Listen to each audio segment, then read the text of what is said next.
تحریک آزادی کشمیر تحریک پاکستان کا اٹوٹ انگ ہے۔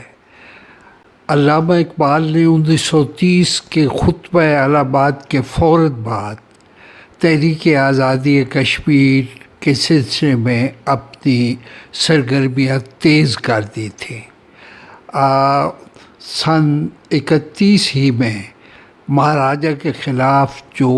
مقبوضہ کشمیر میں اس زمانے کے مقبوضہ کشمیر میں جنگ آزادی شروع ہوئی تھی، اس کا سرچشمہ فیضان علامہ اقبال تھے۔ نہ صرف یہ کہ ہر مہاراجہ کے خلاف ہر عوامی جلسے کا آغاز تلاوت کلام میں پاک کے ساتھ ساتھ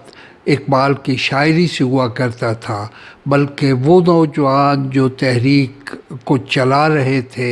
اور سرگرم تھے، وہ برابر لاہور آ کر اقبال سے مشورہ کرتے اور اقبال کی رہنمائی میں تحریک کو آگے بڑھاتے۔ یہی وہ زمانہ ہے کہ جب علامہ اقبال نے ایک کشمیری کردار ایجاد کیا۔ کشمیر میں ملا زادہ کہلاتا تھا سب سے بڑا جو عالم دین ہوا کرتا تھا، اور اس زمانے کے ملا زادہ چونکہ حکومت کے زیر اثر تھے اور وہ کو باغیانہ سرگرمی سر انجام نہیں دیتے تھے، سمجھوتہ بازی پہ ہی قائم تھے، تو علامہ اقبال نے اپنی شاعری میں ایک ملا زادہ تخلیق کیا اور اس ملا زادہ کا دیوان، اس کی نظموں کا مجموعہ شائع کیا۔ لکھا اقبال نے، لیکن کہا یہ گیا، اس کا عنوان یہ دیا گیا، ملا زادہ زیغم لولابی کا بیاض، یعنی یہ جو کلیکشن آف پوئٹری ہے، یہ ملا زادہ زیغم لولابی کی تخلیق ہے۔ اور ملا زادہ کا نام شیر کیوں رکھا ہوتا ہے زیغم؟ تاکہ وہ گیدڑ کی سی کیفیت جو مہاراجہ کے دور اقتدار میں شروع میں تھی اور چلی آ رہی تھی، اور جسے تحریک آزادی کشمیر نے جس کا رنگ بدل کے رکھ دیا تھا، اس کا پیغام وہاں سے آیا۔ تو اب جو اوپننگ پوئم ہے اس کلیکشن آف پوئم کی، جو اصل میں اقبال کا ہے لیکن اس نے نام دیا ہے ملا زادہ زیغم لولابی کا بیاض، تو وہ وادی لولاب سے شروع ہوتی ہے۔ پانی تیرے چشموں کا تڑپتا ہوا سیماب، اے وادی لولاب، لیکن آگے جا کے ملا کی نظر نور فراست سے ہے خالی، بے سوز ہے میں خانہ صوفی کی معیناب، اے وادی لولاب۔ یہاں سے شروع ہو کے کوئی 20 نظمیں ہیں کہ جس میں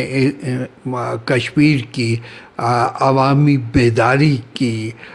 تلقین کی گئی ہے، انسپائر کیا گیا ہے کشمیری نوجوانوں کو کہ وہ اٹھیں، بیدار ہوں اور وہ فریضہ سر انجام دیں کہ جو مسلمانان کشمیر کے شایان شاہ ہے۔ تو تب سے لے کے اب تک جو بھی تحریک وادی کشمیر کے اندر مقبوضہ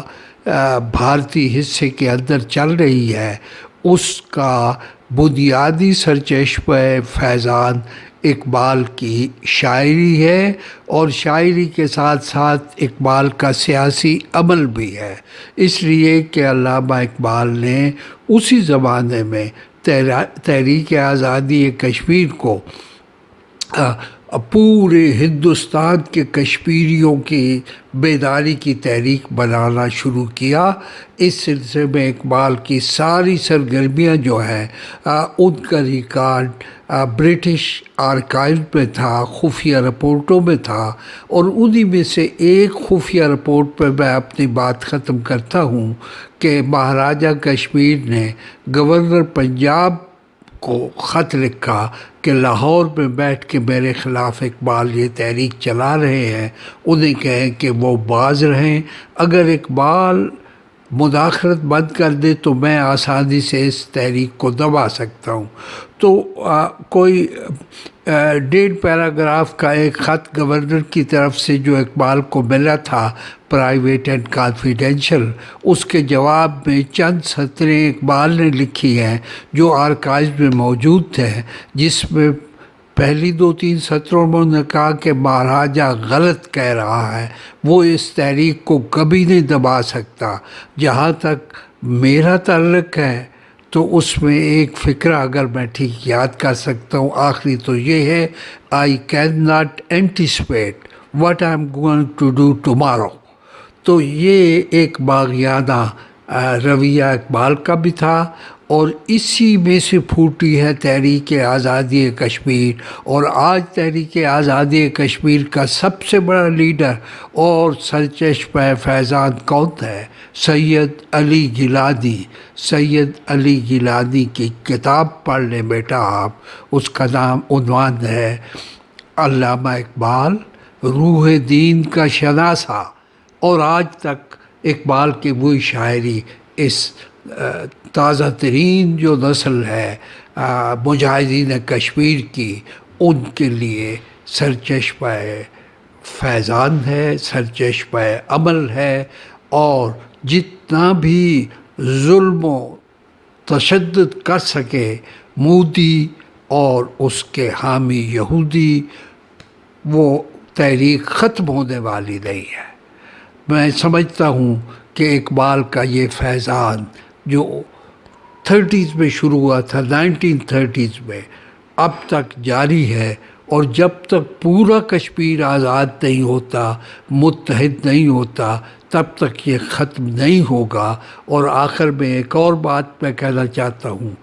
کہ یہ جو لفظ پاکستان ہے، اس میں کاف کشمیر کا ہے۔